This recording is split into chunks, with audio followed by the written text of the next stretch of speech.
용수의 중론 탐구 제11품 관본제품. 관본제품 원문.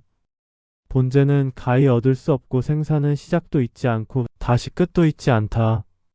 시작과 끝이 없다면 중간이 어떻게 있겠는가? 따라서 먼저와 나중이 함께 없다.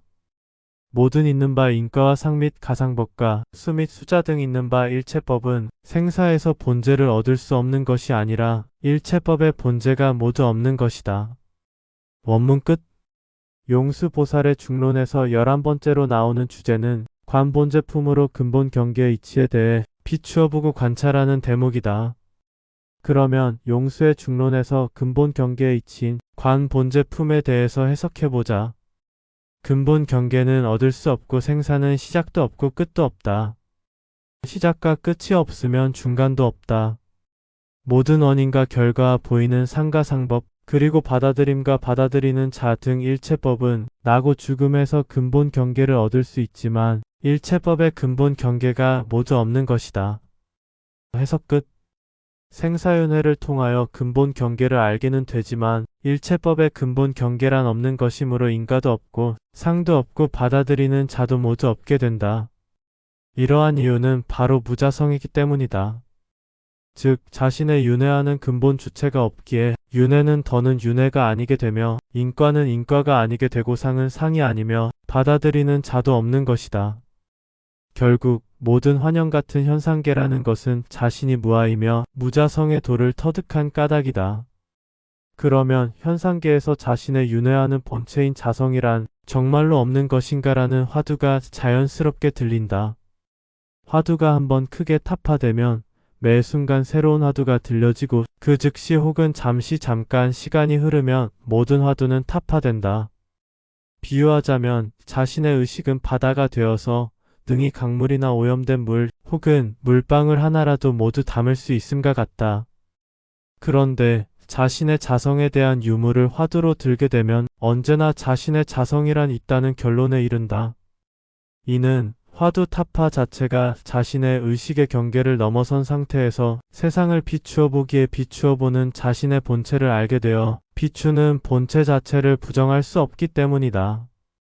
즉 화두 타파 후의 시각에서 존재를 비추어 보면 자신의 본체에 대하여 집착하지 않게 되는 것이지 자신의 본체를 아예 없는 것으로 보지는 않게 된다.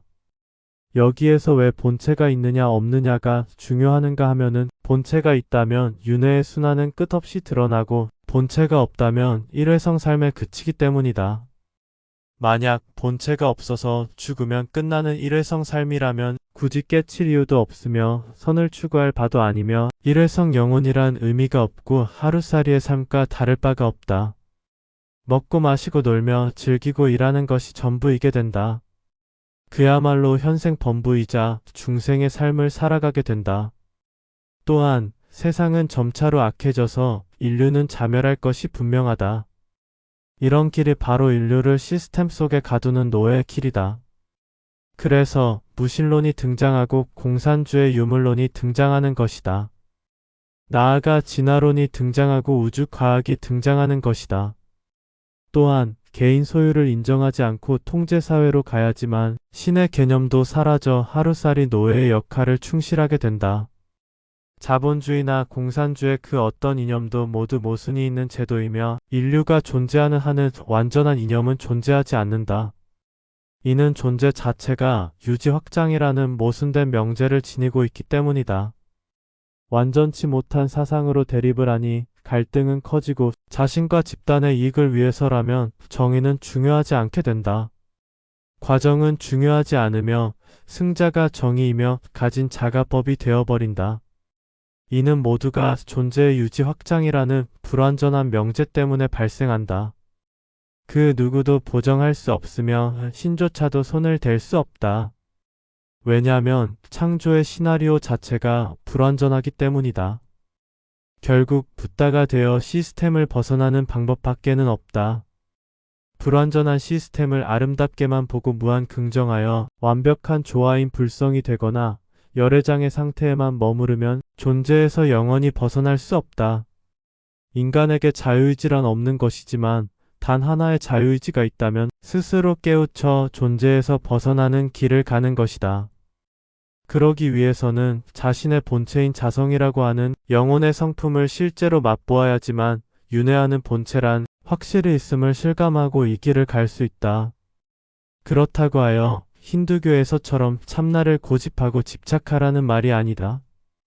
물거품과도 같은 참나를 알아서 끝없는 순환을 끊어야 한다는 말이다. 허망하게 끝없는 순환이야말로 환영이 아니고 무엇이겠는가?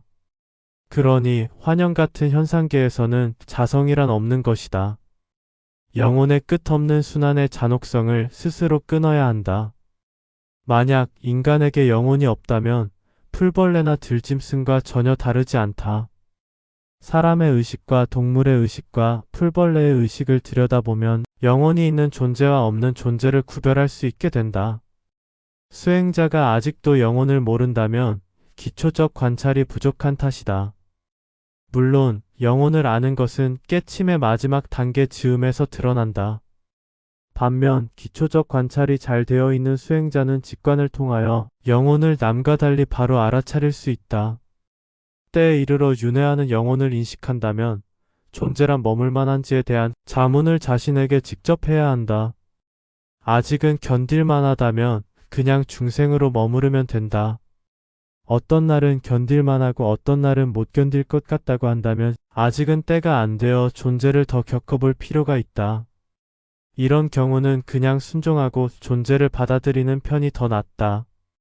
마치 타다 남은 장작에 불이 꺼져서 아직은 더 탈 것이 남아서 영혼이 존재 속에서 더 타야지만 완전한 재가 되는 것과 같다.